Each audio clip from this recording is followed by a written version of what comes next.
శ్రీపాదరాజం శరణం ప్రపద్యే. అధ్యాయము 29. శ్రీపాదుల దివ్య ఉపదేశము. మేము కురుంగడ్డ చేరి శ్రీపాదుల వారి దర్శనం చేసుకున్న తదుపరి వారి ఆజ్ఞ మేరకు సన్నిధానంన కూర్చుంటిమి. శ్రీపాదుల వారు ఇలా సెలవిచ్చారు. శ్రీపాదుల వారు అనన్య శరణ్యులను తప్పక రక్షించెదరు. నాయనలారా, నిన్నటి దినమున జరిగిన శ్రీ వాసవి జయంతి ఉత్సవమును కనులారా గాంచి ధన్యులైనారు. నాకు దేశకాలములు చేతిలోని ఆటబంతులు. ఎక్కడో జరగవలసిన, జరుగుచున్న, జరగబోయేడి సంఘటనలను భూతకాలంలోనికి కానీ, వర్తమాన కాలంలోనికి కానీ, భవిష్యత్ కాలంలోనికి కానీ మార్చగలను.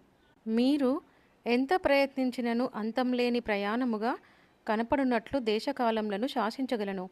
మీ యొక్క చైతన్య స్థాయిలను బట్టి నేను అర్థమగుచుండును. సర్వధర్మములను పరిత్యాగము చేసి మీ అంతర్యామి రూపంలో ఉండు నన్ను శరణుజొచ్చిన ఎడల, నా ఆదేశం ప్రకారము మీరు కర్మలను ఆచరించు ఎడల, మీ సర్వభారములను నేను వహించి మిమ్ములను ఒడ్డునకు చేర్చగలను. కేవలం మాట మాత్రం చేతనే ప్రకృతిని శాసించగలుగుట చేత నేను సరస్వతీ నామమున ప్రసిద్ధుడను అయ్యెదను. కలియుగ మానవులు హిరణ్యకశ్యపుని వంటివారు. వారి సమస్యలు, భావములు, ఆలోచనలు, విధానములు చాలా సంక్లిష్టములు. వారు ప్రకృతి విజ్ఞానమునందు భౌతికంగా ఎంతో పరిణామమును పొంది హిరణ్యకశ్యపుని వంటి వరములను ప్రకృతి మాత నుండి పొందెదరు.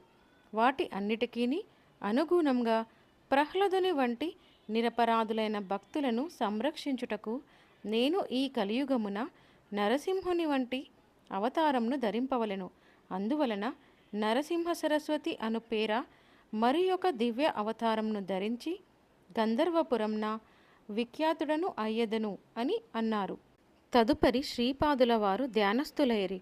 మమ్మలను కూడా ధ్యానంలో ఉండండి అన్నారు. శ్రీపాద శ్రీవల్లభులకు జయము జయము.